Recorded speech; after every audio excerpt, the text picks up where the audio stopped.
মারওয়ারিরা তো ধনী কীভাবে হয়? আমরা কেন তো বড় লোক হতে পারি না? মারওয়ারিগুলো রাতারাতি বড় লোক হয়ে যায়, আমরা কেন হতে পারি না? মারওয়ারিগুলো কী এমন করে যেটা আমরা করতে পারছি না? কী এমন সিক্রেট আছে ওনাদের মধ্যে যেটা আমাদের মধ্যে নেই? কী এমন ফর্মুলা জানে ওরা? টাকাকে কীভাবে ম্যানেজ করতে হয় কীভাবে জানলো ওরা? আমরা জানি না কেন? আজকে এই সমস্ত বিষয় নিয়ে আলোচনা করব। ভিডিওটা মোটেই স্কিপ করবেন না, কমপ্লিট ভিডিওটা দেখতে থাকুন। ডেফিনেটলি বলছি, আজকের ভিডিওর মাধ্যমে প্রচুর নলেজ আপনি পেয়ে যাবেন। মারওয়ারিরা কীভাবে টাকা দিয়ে টাকা বানায়, মারওয়ারিগুলো কী এমন করে, কী এমন ফর্মুলা ইউজ করে যেটা আমরা করতে পারছি না? চলুন আজকের ভিডিওতে আমি জানিয়ে দিচ্ছি স্টেপ বাই স্টেপ আপনাদেরকে যে মারওয়ারিগুলো কী করে এত ধনী হয়ে যায় আর আমরা সেটা করতে পারি না, সেই জন্য আমরা অনেক পিছনে রয়ে যাই। পুরো ভারতবর্ষের মধ্যে 42% মারওয়ারিগুলো ধনী। সবথেকে প্রথমে ওনারা টাকাটাকে ম্যানেজ করতে জানে, যেটা আমরা পারি না। টাকা দিয়ে কীভাবে টাকা বানানো যায় সেটা ওরা জানে, আমরা জানি না। টাকা কীভাবে ম্যানেজ করবেন এটা কিন্তু স্কুলে আপনাকে শেখাবে না, কোনো কলেজে আপনাকে শেখাবে না। মারওয়ারিদের যখনই জন্ম নেয় ওরা ছোটোর থেকে বাড়ি থেকে শিখে থাকে যে টাকাকে কীভাবে ম্যানেজ করতে হয়। টাকাকে আপনি যদি বাঁচিয়ে রাখতে পারেন তাহলে টাকাই একদিন আপনাকে বাঁচিয়ে দিবে।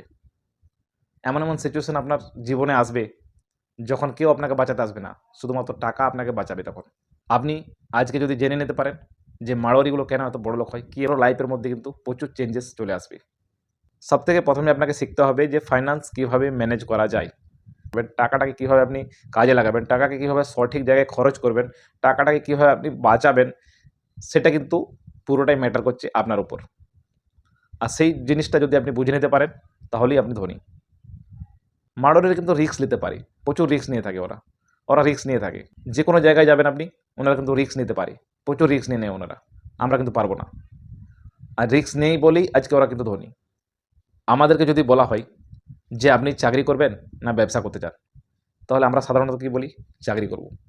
ব্যবসার দিকে আমরা লক্ষ্যই করি না, আমাদের কোনো ইন্টারেস্টই থাকে না ব্যবসা করার মধ্যে। ব্যবসা করার মতো কোনো ইন্টারেস্টই আমাদের থাকে না। কিন্তু মারওয়ারিরা, আপনি ওদেরকে যে জিজ্ঞেস করুন, ওনারা কিন্তু চাকরি পছন্দ করবে না, শুধু ওনারা ব্যবসা করতেই ভালোবাসবেন। কারণ ওনারা বুঝে নিয়েছেন যে ব্যবসা করলে কি আমার উন্নতি হবে, আমি কি করতে পারবো, কত দূরে এগোতে পারবো, আর চাকরি করলে আমার কি হবে, আমি কি করতে পারবো। এই জিনিসটা কিন্তু পুরো বুঝে নিয়েছে ওরা। তাই দেখবেন ওনারা কিন্তু চাকরি করতে অতটা ইন্টারেস্টেড নয় যতটা ব্যবসা করতে ইন্টারেস্টেড থাকে। আজকে পৃথিবীর এমন কোনো কোণা নেই যেখানে মারওয়ারিদের দোকান পাবেন না আপনি, মারওয়ারিদের বিজনেস পাবেন না আপনি। পুরো অল ওভার ওয়ার্ল্ডের মধ্যে আপনি দুবাই চলে যান, আমেরিকা চলে যান, যে কোনো জায়গায় চলে যান আপনি, মারওয়ারিরা কিন্তু আছে। আমাদের কাছে যদি হঠাৎ করে কোনো টাকা যদি আপনার কাছে আসে, আপনি কি করবেন? আমরা সাধারণত কী করি?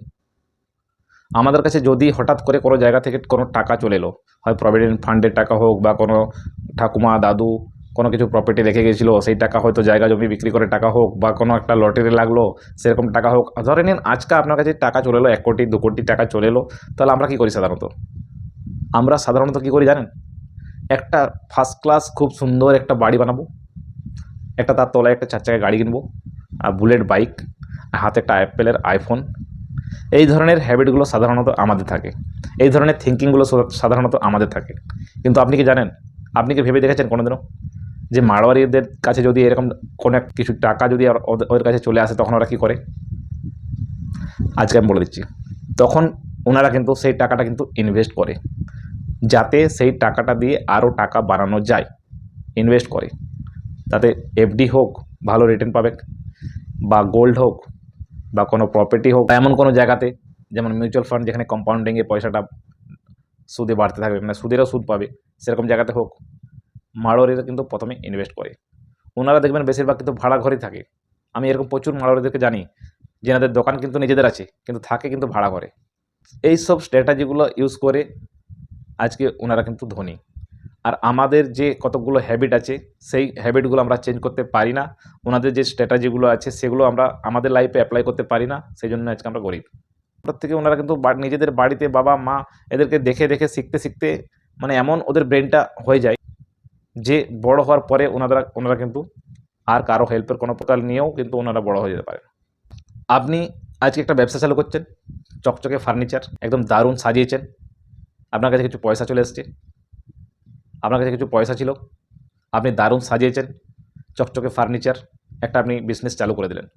কিছুদিন পরে দেখলেন বিজনেসটা ঠিকমতো চলছে না, তখন আপনি কি করবেন? হতাশ হয়ে যাবেন। আর হতাশ হয়ে যাওয়ার পরে আপনি সেই ফার্নিচারগুলোকে আপনার বিক্রি করার জন্য খদ্দের দেখতে থাকবেন ১-২ মাস পর। কারণটা কি জানেন?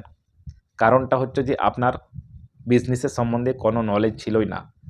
আপনি শুধুমাত্র আবেগের মাথায় এসে আপনি এই ব্যবসাটা চালু করেছিলেন। আপনার কোনো ইন্টারেস্ট ছিলই না সেই ব্যবসাটার প্রতি। চলল না। বাড়ির লোককে দেখিয়ে দিলেন যে ব্যবসা তো চালু করেছিলাম, চলল না তো আমি আর কি করব? সব জিনিসপত্র আবার সেগুলো কম দামে বিক্রি করতে আরম্ভ করে দিলেন। আপনি কি জানেন মাড়োয়ারিদের ক্ষেত্রে এরকম হয় না? মাড়োয়ারিরা কি করে? ব্যবসা কীভাবে চালু করে আপনি জানেন? মাড়োয়ারিদের ব্যবসা করার ফর্মুলাটা জানেন? জানেন না আপনি। আজকে আমি আপনাদেরকে জানিয়ে দিচ্ছি। মাড়োয়ারিরা ছোটোর থেকে অন্যের দোকানে কাজ করে। অন্যের দোকানে কাজ করতে, করতে ছোটোর থেকে ওনারা কিন্তু পুরো যে বিজনেসের যে ফর্মুলাগুলো আছে সেইগুলো কিন্তু ভালো করে নোটিস করে আর সেইগুলো কিন্তু শিখে রাখে। সেইগুলো শিখে রাখার পরে যখন ওনাদের কিন্তু মনে হবে যে এরপরে যদি আমি কোনো দোকান চালু করি, কোনো ব্যবসা আমি চালু করি নিজের, তাহলে কিন্তু আমি সাকসেস হতে পারবো। তখন কিন্তু ওনারা সেই দোকানটা থেকে কাজ ছেড়ে দিয়ে তারপরে নিজের ভালো একটা কোনো লোকেশন দেখে নিজের ব্যবসা তখন সেইখানে গিয়ে চালু করে। আর সেই ব্যবসাটা 100% সাকসেস হয়। এরকম কোনোদিন আপনি শুনেছেন? হয়তো এরকম কোনোদিনও আপনি শুনেননি, আমি তো কোনোদিনও শুনিনি যে কোনো মাড়োয়ারি ব্যবসা চালু করেছে আর সেটা ব্যবসাটা চললো না, গুটিবাটি পালিয়ে গেল। খুব কম, হয়তো 1% লোক এরকম হয়, 1% এর ক্ষেত্রে হয়তো এরকম হয়। কিন্তু আমরা ব্যবসা চালু করলে কী করি? বিনা কোনো নলেজে আমরা ব্যবসাটায় ঝাঁপিয়ে নেমে পড়ি।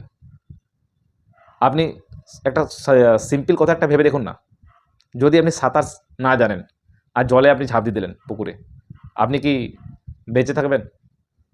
সাঁতার কেটে আপনি ওই পাড়ে বেরোতে পারবেন? পারবেন না। যে বিজনেসে আপনার নলেজ নেই সেই বিজনেসটা কিন্তু আপনি চালু করবেন না। প্রথমে সেটা সম্বন্ধে ভালো করে নলেজ নিন, সেটাতে ভালো করে স্টাডি করুন, তারপরে কিন্তু আপনি ব্যবসা চালু করবেন। দেখবেন আপনি ডেফিনেটলি সাকসেসফুল হয়ে যাবেন। এই সমস্ত যে স্ট্র্যাটেজিগুলো আছে সেই স্ট্র্যাটেজিগুলো মাড়োয়ারিরা কিন্তু ইউজ করে আর সেইগুলোই আমি আপনাদের সামনে আজকে তুলে ধরেছি। আশা করব বন্ধুরা ভিডিওটা অনেকটা নলেজেবল হয়ে গেল। ভিডিওটা বেশি বড় করব না। আবার আরেকটা ভিডিও নিয়ে আমি আপনাদের যদি কমেন্ট পাই আরেকটা ভিডিও আমি বানিয়ে দেবো এই সম্বন্ধে। ভিডিওটা যদি ভালো লাগে বন্ধুরা চ্যানেলটা সাবস্ক্রাইব করে বেল আইকনটা দাবাতে কিন্তু ভুলবেন না। ভিডিওটা দেখার জন্য বন্ধুরা অনেক অনেক ধন্যবাদ।